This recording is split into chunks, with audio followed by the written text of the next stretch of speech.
would you pitch and introduce this movie without revealing too much about it? How would I pitch it to the audience? To the audience, I would say, this movie is it's inspired by many of my favorite filmmakers, many of my favorite movies. It is a horror movie, undoubtedly. It is about a woman who endures a trauma when she's a young girl, and that trauma comes back to haunt her in a very real, visceral way. So it's scary. I think it's funny. Come see it. So what is this theme of evil doppelganger? An evil twin. How did it come to you, and what are you saying with this film about our society? Well, doppelgangers have been part of the human conversation for, since ancient times. Like every culture has some sort of doppelganger mythology, and I think that it is because, humans have a duality. We have each one of us as individuals has something that we suppress, whether it's guilt, whether it's trauma. There's a part of us that is down there sort of wanting to break out. I wanted to sort of explore that mythology in the terms of us. So that's why this film centers around a family who's meeting their doppelgangers. So we could sort of start to probe into what are our collective demons that we suppress. So how did you approach the visual look of the evil doppelganger? Evil eyes and smiles. And do you have any references to any specific horror films? At this point, I'm just kind of like a total amalgamation of all my influences, and then there's some of my dreams that go in there as well. I wanted to create a look for The Tethered that was an iconic look, something that could sort of register as a horror monster on a subconscious level, almost like, look, this, you feel like you know this iconic look. So we did the red jumpsuits, which have some horror allusions to, say, your Michael Myers has the jumpsuit. We've got a glove that you could say is a little nod to Freddy in there if you wanted to. All in all, I wanted to create a new entity, though. Yeah. So I'm very happy with the way it came out, and of course, scissors just are very terrifying weapon to me. What type of fear do you think this movie provokes? And do you think that this is maybe a different fear than like a typical horror movie, like one with Pennywise or a serial killer? When I was younger, when I was a teenager, I had this vision or daydream that I went across underneath an underpass from one side of a train station to the other.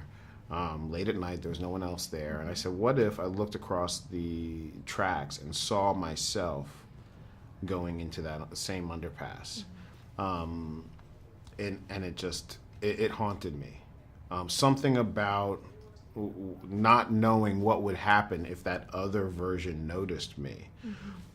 There is a primal fear that I think we all have somewhere with this idea of meeting yourself, because I think the implication is if you meet yourself, one of you has to go. I thought about that a lot when making this movie, and thought about what it meant for our ability to face our own subconscious, and why that's and why it's so uncomfortable for us to actually face our internal darkness. So there is the nice you that is right in front of me right now. Can you make a doppelganger face to me that shows the other you? The you see, you assume this is the nice me. This is I'm the doppelganger version. Okay. Okay, this is the one that makes the creepy films pretty maniacally, and sits back and loves the sound of people screaming and in fear. But I can show you the nice me. Okay. He doesn't wear glasses. All right. He's got 20/20 vision. Uh-huh. But I don't respect him, to be honest with you. Tell me why you picked Santa Cruz. Why that setting? There's a few reasons. There's a few reasons for most of these choices, and I worked with the brilliant Ruth De Jong, my production designer, to find all of these locations. Now, Santa Cruz, I mean, there's a little bit of a Lost Boys reference there, which is, an 80s classic. There is, sort of Northern California and coastal California to me conjures Hitchcock and movies like Vertigo and The Birds that are both, inspirations here. And I just love the idyllic nature of those movies and how terror and mystery is pulled from them. And then, there's also this idea of representation in this film, which, quite simply, I haven't seen the movie where a black family goes to the beach and buys a boat. There's some missing pieces of the in film history, some missing scenes that certain scenes that feel sort of simple or basic in a certain way that feel fresh because we've never seen them, and we've never seen a black family in these positions. So all of that was kind of going in, and it's a beautiful place with a great deal of duality inherent in it. I love the music. It vacillated between opera music, and then you had NWA in there. What was your choice for that? Was it a conscious choice for you? So Michael Abels is the composer, and he's an absolute genius. He's a very sweet man. It's remarkable that he could come up with some of the maniacal choices that he comes up with. He also did Get Out with me, and he is a master at creating a new sound. And he, I just couldn't be happier with what he provided for this film, because it is the engine, it is the emotion of this film. I'm also in love with the technique that is the needle drop. So placing a song that you might not associate with horror or darkness, and figuring out a way to put a song in a place that will disarm the audience and make them never have to look at that song the same way again. So I mean, I think Good Vibrations will be ruined for a lot of people after this. How you chose your cast. Did you have Lupita in mind while you were writing? I did. I had her in mind. She is a singular performer. There's only one Lupita, and we know that, in our core. So this notion of what if there were two, I thought was a thought that sort of presents an iconic possibility.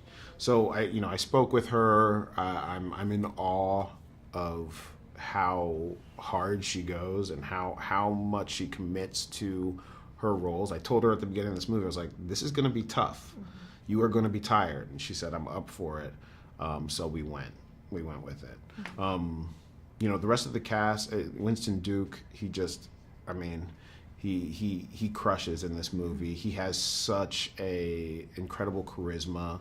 He went to Yale, as did Lupita, so they knew each other. They have an amazing chemistry that you can just see on the screen.